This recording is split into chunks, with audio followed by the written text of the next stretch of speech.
22절에서 33절까지 말씀입니다. 신명기 5장 22절에서 33절까지입니다.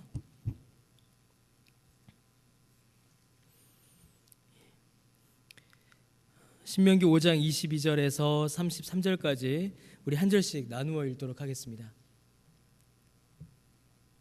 신명기 5장 22절에서 33절까지 우리 한 절씩 나누어 읽습니다. 제가 먼저 읽겠습니다. 여호와께서 이 모든 말씀을 산 위, 불 가운데, 구름 가운데, 흑암 가운데에서 큰 음성으로 너희 총회에 이르신 후에 더 말씀하지 아니하시고 그것을 두 돌판에 써서 내게 주셨느니라.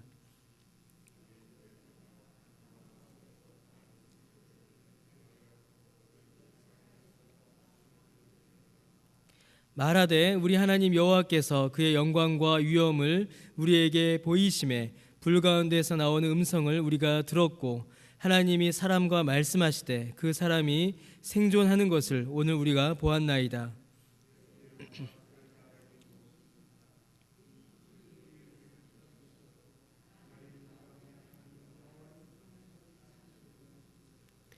육신을 가진 자로서 우리처럼 살아계시는 하나님의 음성이 불 가운데에서 바람을 듣고 생존한 자가 누구니이까?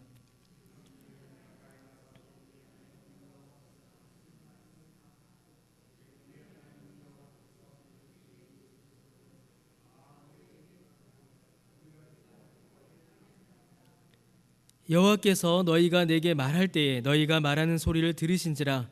여호와께서 내게 이르시되 이 백성이 내게 말하는 그 말소리를 내가 들은즉 그 말이 다 옳도다.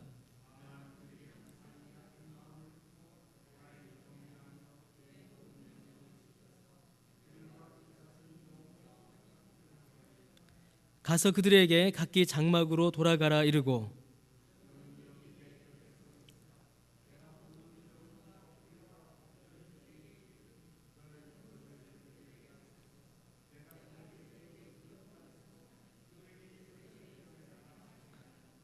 그런즉 너희 하나님 여호와께서 너희에게 명령하신 대로 너희는 삼가 행하여 좌로나 우로나 치우치지 말고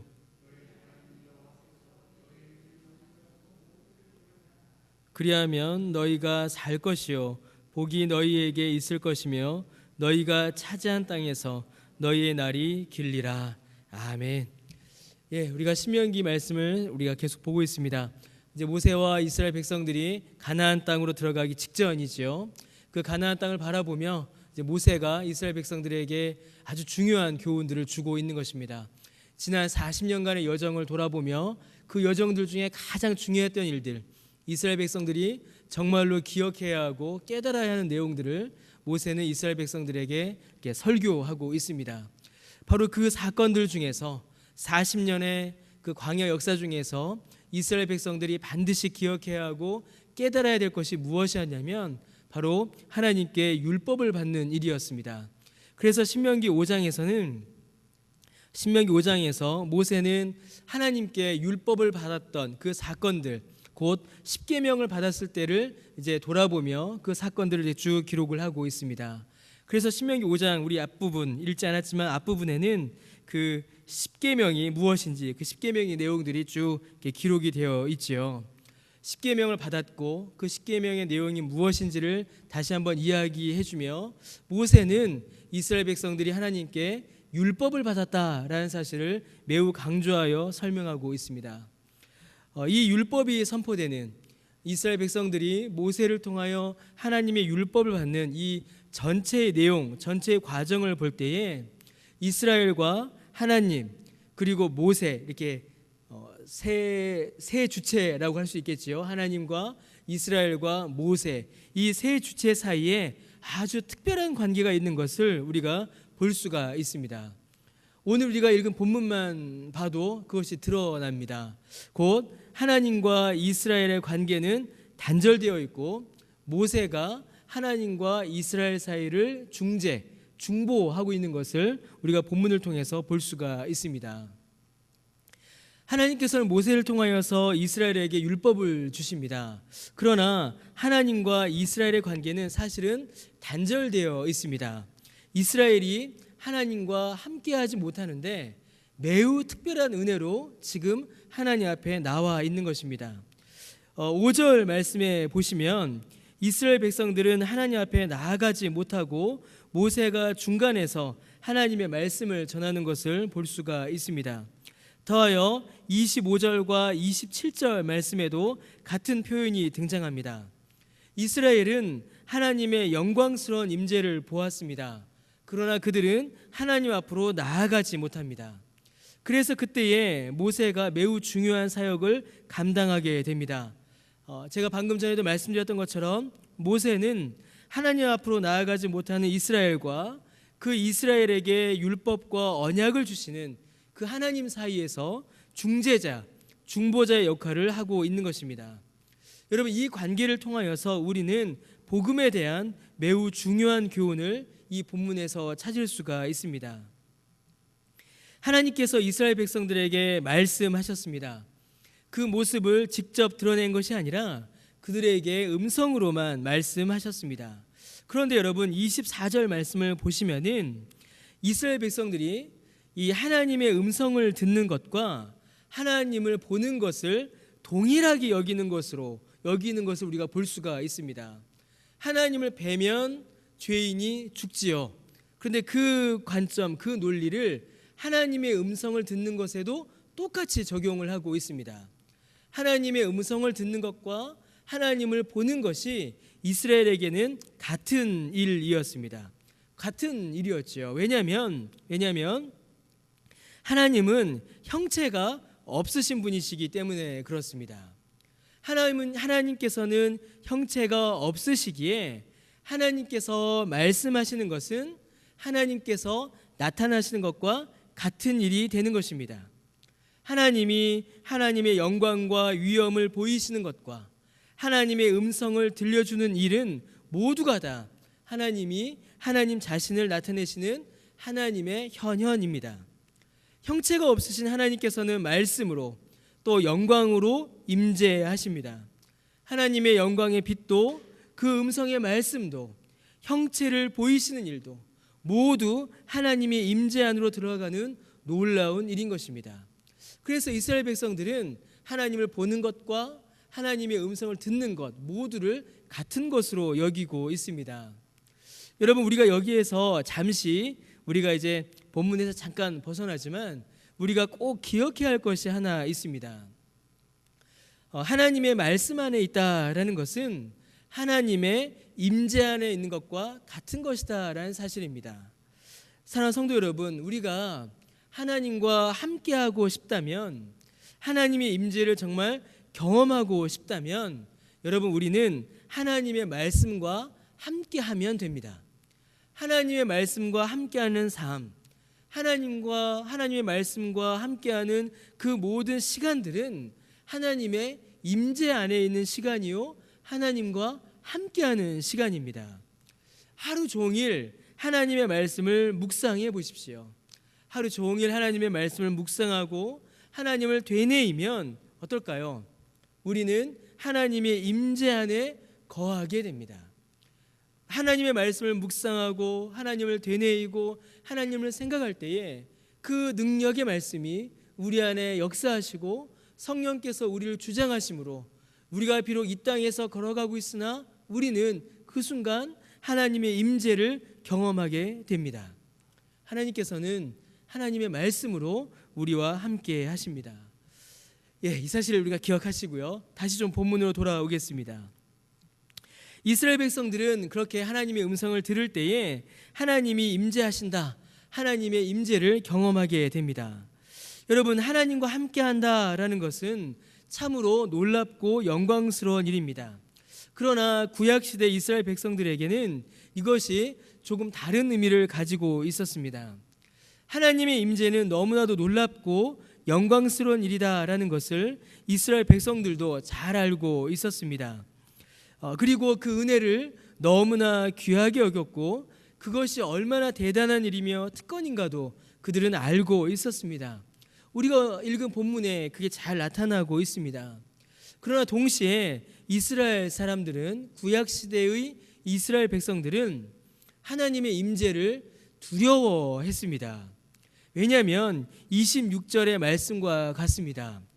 하나님의 음성을 직접 듣고 곧 하나님의 임재를 직접 경험하여 생존한 자가 없었기 때문입니다. 왜 그럴까요, 여러분? 하나님은 죄를 용납하지 않으시기 때문입니다. 죄를 가지고는 하나님 앞에 나아갈 수가 없습니다. 죄를 용납하지 않으시는 하나님 앞에 죄인이 그 죄를 그대로 가지고 나아간다면 그 사람은 사망의 심판을 받을 수밖에 없습니다. 죄된 인간은 하나님의 거룩하심 앞에 결코 설 수 없습니다.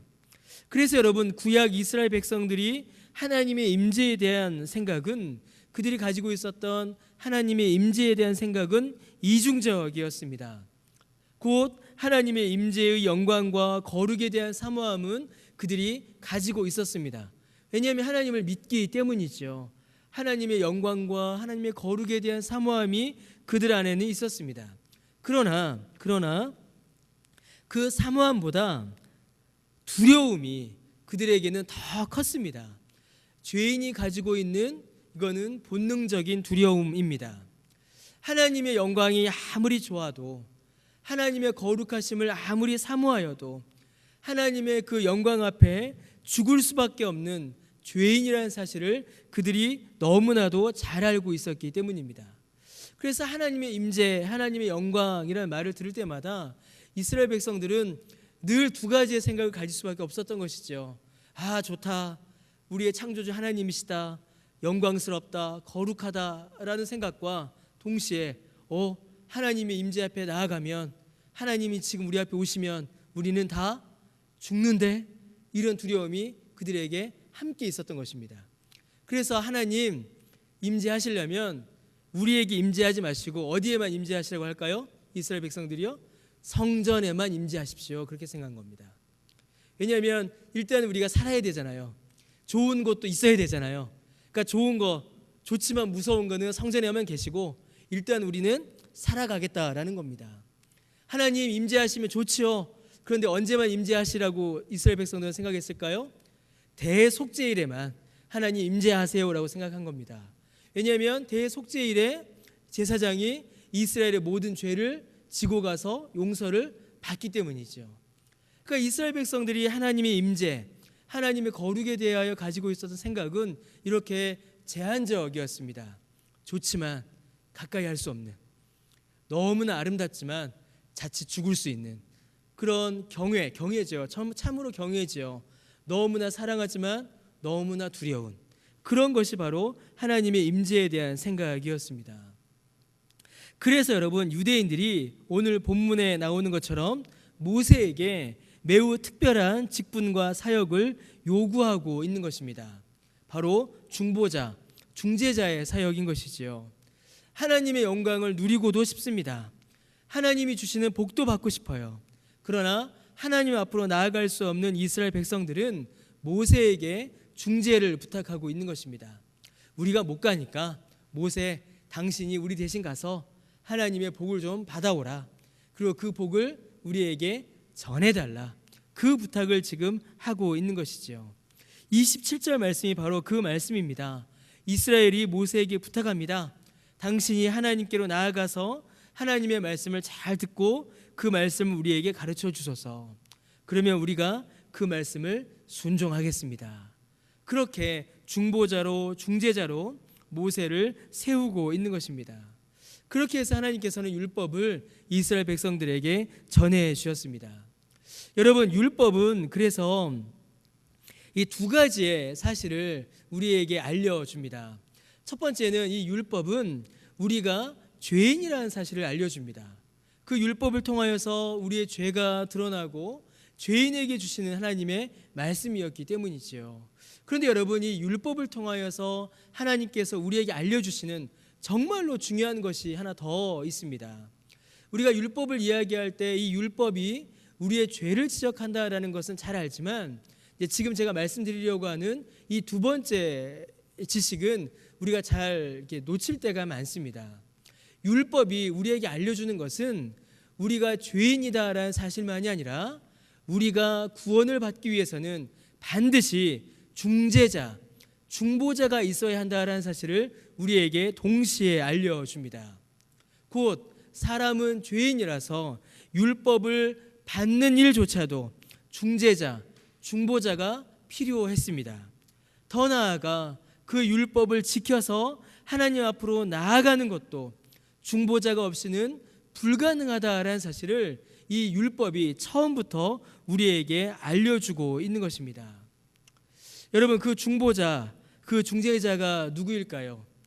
하나님 앞으로 나아갈 수 없는 그들에게 하나님의 말씀인 율법을 주고 그 율법을 지키게 하고 그 율법을 통하여서 그리고 하나님이 주시는 은혜와 복을 받게 하는 그 중재자, 그 중보자, 그 중보자가 반드시 있어야 한다는 사실을 이 율법을 통하여서 알려주고 계시는 것입니다. 여러분, 구약시대에는 모세가 이를 감당했지요. 모세와 아론의 후손들, 제사장들이 이를 감당했습니다. 그러나 모세도 그리고 제사장들도 그 어느 누구도 영원하고 완전한 중보자가 되지 못하였습니다. 하나님께서 모세에게 말씀하시길 이스라엘 백성들이 이 율법을 잘 지켜 행하면 복을 주시겠다라고 하나님께서 약속하셨습니다. 그리고 율법을 잘 지키겠다는 이스라엘 백성들의 서약을 하나님께서 옳게 여기십니다. 인정해 주시고 칭찬해 주시지요. 그러나 우리가 너무나 잘 알다시피 이스라엘 백성들은 실패했습니다. 그들은 율법을 잘 지켜내지 못했습니다. 여러분, 모세는 이스라엘 백성들에게 하나님의 율법을 받아서 전달하였지만 그들이 이스라엘 백성들이 율법을 지킬 수 있는 능력까지 주지는 못했던 것입니다. 율법은 전할 수 있었으나 율법을 지키는 능력은 모세가 주지 못하였습니다. 그것만 못한 게 아니지요. 이스라엘 백성들이 율법을 어겨서 범죄하였습니다. 그들이 율법을 어긴 그 죄를 해결할 수 있는 능력 역시 모세에게는 있지 않았습니다. 그저 모세는 율법을 줌으로 이스라엘 백성들이 죄인임을 깨닫고 중보자가 필요하다는 사실을 깨닫게 하는 데까지만, 거기까지만 모세의 역할이었습니다. 그래서 여러분, 이스라엘 백성도 그리고 지금 우리도 참으로 구원을 얻기 위해서는 모세보다 나은 중보자가, 모세보다 훨씬 나은 중보자가 우리에게 필요한 것입니다. 그 중보자가 누굴까요? 예수님이십니다. 여러분, 모세가 하나님과 이스라엘 사이에서 행하였던 그 중재의 사역만이 아니라 그 이상의 능력이 필요한 것입니다. 우리를 하나님의 임재 안으로 이끌어가는 능력이 있어야 합니다. 우리에게 하나님의 말씀을 전달해 주어야 합니다. 더하여 우리에게 하나님의 말씀을 지킬 만한 능력도 줘야 합니다. 심지어 그 말씀을 지키지 못하여 범죄했을 때에, 그래서 하나님께로부터 죄와 사망의 심판을 피할 수 없게 됐을 때에 바로 그 죄와 사망의 심판마저도 우리 대신 감당해 줄 수 있는, 그래서 우리와 하나님 사이에 영원하고 완전한 화평을 이루어 줄 모세보다 훨씬 나은, 모세와는 비교할 수 없는 그런 중보자가 우리에게 필요한 것입니다. 여러분, 이 중보자가 어떤 존재여야겠습니까? 여러분, 이런 일을 할 수 있는 중보자, 이런 일을 할 수 있는 존재는 사실은 율법의 조성자이신 하나님 외에는 이 중보자의 역할을 할 수가 없습니다. 율법을 만드신 분이시니 율법을 가르쳐 주시는 것이죠. 율법을 만드신 분이시니 율법을 지킬 만한 능력도 주시는 겁니다. 율법을 만드신 분이시니 율법으로 인한 죄와 사망의 실패도 감당하실 수 있는 것이지요. 하나님으로 우리에게 오셔서 이 중보의 역할을 감당하신 중보자, 바로 예수님이신 것입니다. 그래서 여러분, 이 신명기 5장에서 모세가 이 율법에 대해서 말하고 자기가, 모세 자신이 중보자, 중재자의 사역을 했던 것을 이스라엘 백성들에게 지금 알려주고 있는 것은, 이스라엘 백성들에게 백성들아 나를 의지해라, 지금 그 말을 하고 있는 것이 아닙니다. 지금 모세가 이스라엘 백성들을 향하여서 내가 너희들한테 율법도 가르쳐줬지, 내가 너희들에게 하나님의 뜻도 가르쳐줬지. 그러니까 내가 얼마나 훌륭한 사람이냐 깨달아라. 지금 그 얘기를 하고 있는 것이 아닙니다. 모세가 지금 모세 자신이 하나님께로부터 십계명을 받았던 사건들을 지금 이스라엘 백성들에게 말하고 있는 것은 모세 자신이 나보다 훨씬 나은 중보자, 모세보다 훨씬 위대한 중보자, 모세는 하지 못했지만 모세가 하지 못한 구원의 역사를 이루실 그 중보자를, 그 구원자를 모세가 지금 이스라엘 백성들에게 알려주고 있는 것입니다. 예수님 오시기 수천 년 전부터 모세가 그 율법을 통하여 예수님을 증거하고 있는 것이지요. 여러분, 히브리서 3장 1절에서 6절에 여기에 대하여서 설명을 해줍니다. 히브리서 3장 1절에서 6절을 이제 저랑 한 절씩 나누어서 읽으시겠습니다. 제가 먼저 읽습니다. 그러므로 함께 하늘의 부르심을 받은 거룩한 형제들아, 우리가 믿는 도리의 사도이시며 대제사장이신 예수를 깊이 생각하라.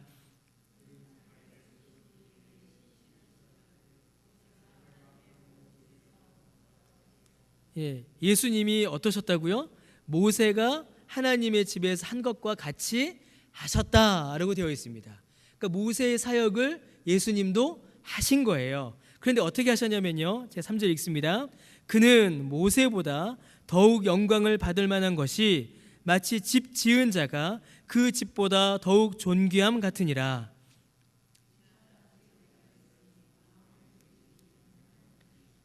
또한 모세는 장래에 말할 것을 증언하기 위하여 하나님의 온 집에서 종으로서 신실하였고,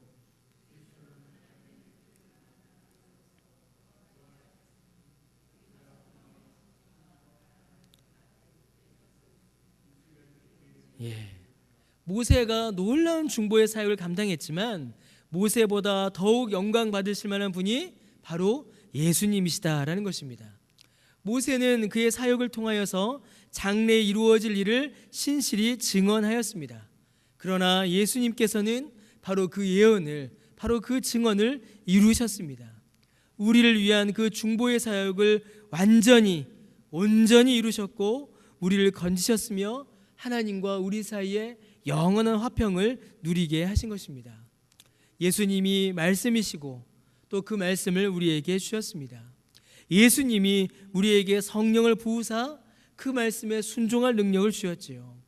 그 말씀에 순종하지 못하여 범죄하던 우리를 대신하여 심판과 모든 저주를 감당하신 것입니다. 예수님이야말로 참되고 영원한 중보자이시오 우리의 구원자이신 것입니다. 여러분, 율법은 우리의 한계를 깨닫게 합니다. 내가 죄인임을 알게 하고 구원을 위해서는 반드시 중보자가 필요하다는 사실도 깨닫게 합니다. 그래서 율법은 우리를 영원하고 완전한 중보자이신 예수님께로 우리를 인도해 갑니다. 그래서 여러분, 하나님께서 이 율법을 통하여서 그 백성들에게 약속하신 복의 실체가 비로소 드러납니다. 하나님께서 오늘 읽은 본문에 나타나지요. 이스라엘 백성들이 복받기를 원한다라고 말씀하시고 내가 이스라엘 백성들에게 복을 주겠다라고 말씀하십니다. 하나님께서 약속하신 그 복의 실체가 여러분 무엇일까요? 바로 예수 그리스도이신 것입니다. 예수 그리스도를 믿어 얻을 영원한 생명, 그 구원의 은혜가 하나님께서 이스라엘 백성들에게 약속하신 그 복의 실체인 것입니다. 여러분, 이 은혜를 우리가 받았습니다. 그러면 여러분, 이 은혜를 받은 우리는 얼마나 복된 사람들입니까? 여러분, 여러분이 복된 사람들이라는 사실을 믿으십니까? 믿으세요? 예, 맞습니다. 우리가 정말 복된 사람들인 겁니다.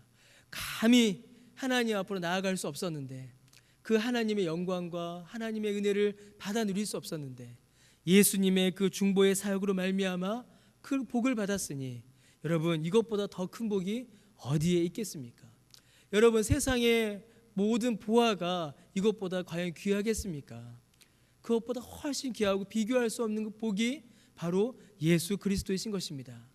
여러분, 우리가 이 세상에서 얼마나 많은 슬픔을 당합니까? 그 어떤 슬픔을 당한다 하여도, 그 어떤 고통을 당한다 하여도 예수님을 우리가 믿고 있다면, 예수님의 생명을 우리가 소유하고 있다면 참으로 우리는 복된 자들인 것입니다. 하나님께서 그 복을 우리에게 약속해 주셨고 그 복을 우리에게 주셨습니다. 사랑하는 성도 여러분, 그 사실을 꼭 기억하시길 바랍니다. 참으로 사람이 갈 수 없고 사람이 받을 수 없었던 그 복을 우리에게 주셨다라는 사실을, 그리고 그 복을 우리가 누리고 있다라는 사실을, 그리고 그 복을 이제 우리를 통하여서 전한다라는 사실을, 그것을 기억하시고 그 은혜 가운데 거하시는 저 여러분 되시기를 주님의 이름으로 간절히 축원합니다. 함께 기도드리겠습니다. 하나님, 은혜를 감사드립니다. 하나님, 참으로 우리는 복받은 사람들입니다. 참으로 우리는 복 있는 사람들입니다. 하나님, 감히 죄인이 하나님 앞으로 나아갈 수 없었는데 예수님께서 오셔서 예수님의 그 사역으로 말미암아 우리와 하나님 사이에 화평을 이루시고 하나님의 은혜를, 하나님의 복을 받아 누리게 하시니 하나님, 이 얼마나 놀라운 은혜인지요. 우리에게 주신 이 복에 감사하며 이 복을 증거하며 이 복을 누리며 살아가는 우리 모두 되도록 하나님 은혜를 베풀어 주옵소서. 감사드리며 예수님의 이름으로 기도드립니다. 아멘.